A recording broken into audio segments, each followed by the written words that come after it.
Who's a speaker today from the faculty from among his colleagues, but I'd like to introduce Dr. Dan Murphy, former chair of the Electrical Engineering Department and Professor Emeritus, retired from the faculty here in the Electrical Engineering Department.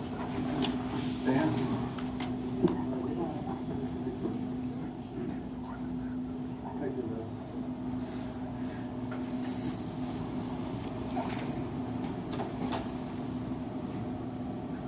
Judy, Peter's children, other family and friends, I'm honored to be able to speak here today. I have just a few words about Peter's contributions to UMD. To fully describe his contributions would require a lot more than just a few words. This is just a thumbnail sketch of everything, some of the important things that he has done. In the early 1970s, when Peter was applying for a faculty position, I was serving as chairperson of what was then the Electrical Engineering Department. He was having a very successful career in the microwave industry, but he thought it was time to turn to his true calling, teaching. Fortunately, we were able to hire him, filling a critical need in the fledgling technology department. The Science and Engineering Building, Group 2, had just opened in 1969, and there were some half-dozen EE faculty with 2 undergraduate programs, one in engineering and one in technology, with the latter being a more hands-on program. As a side note, some years later, those 2 programs merged due to budget restrictions. In the late 60s, the technology program was initiated by the engineering dean in each of the 3 departments, civil, electrical, and mechanical. There'd be some common courses for all students over the first 2 years, with each department charged to define the content for the remaining 2 years. A year-long design course was specified for the senior year in EE technology. The faculty expectation was that students would work in teams. Each team would address an industrial problem, preferably with an industrial partner. That should sound familiar because it's what we do today in engineering. But beyond this, we didn't have much substance, but we had a lot of apprehension. Fortunately, the first senior class coincided with Peter's arrival on campus, and he took over the assignment with enthusiasm. The course was a great success with the students and with the faculty. I'm not sure how we would have managed this task without Peter. Subsequently, he became a strong advocate for technology programming, and his courses were very popular with both technology and engineering students. To know Peter was to know he had a passion for golf, which you've already heard. Wherever he went on travel, the golf clubs usually went along.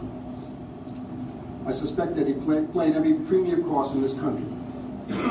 When I would ask Peter if he had played a particular course, not only would his response be yes, but also he would proceed to tell me about the most difficult holes on the course, how he played them, and the number of putts on the greens. Who does that? I've read about such people. I had no idea that one of them was in an adjacent office. I believe that this was characteristic of Peter in all his endeavors: attention to detail, highly focused, and great recall. His passion for golf was surpassed by his love of teaching and his dedication to his students. This was regularly substantiated by his student evaluations collected every semester. And because our offices were in the same cluster, I had the opportunity to observe his interactions with students. Usually what I did observe were students waiting outside his office for their turn to talk one-on-one with Peter. He would tell me that mostly these were technical conversations, but not always. He was a thoughtful listener and a wise counselor. He excelled in the classroom, in the design lab, and in his interaction with students. Peter's scholarship was reflected in the textbook he authored, which was widely adopted to the microwaves community, both in the universities and in industry. It was published in 1987 and is still available and used today in classrooms and as a reference book for the practicing engineers. His efforts on campus extended beyond the engineering college through his service on many university committees. Peter consistently brought a thoughtful, well-organized viewpoint to the table that respectfully considered the views of his fellow committee members. He was involved in community service, particularly through his interaction with industrial outreach.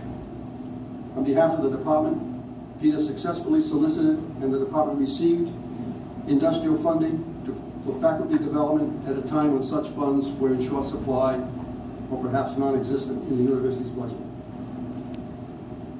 This microwave company made a multi-year commitment to provide these discretionary funds. Also, it was not unusual for Peter to arrange job interviews, mutually beneficial to the graduating student and the prospective employer.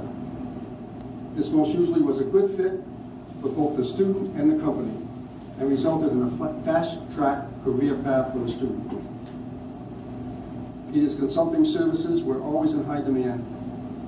Regularly, he ran on-site seminars and short courses for various microwave companies on almost a yearly basis. Frequently, the audience would contain a former student or two. In addition to the university discussions, Peter and I also talked about our children.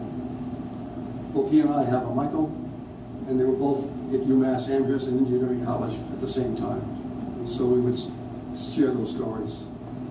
He's especially proud of his two daughters, Vanessa and Tanya, and he's very excited when his son James decided to go into Boston as a young boy and study dance.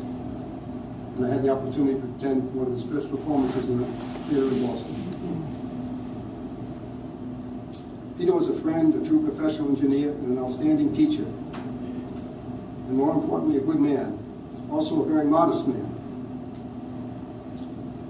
The retired engineering faculty meet a few times each year for lunch and to reminisce. These lunches will not be as enjoyable anymore.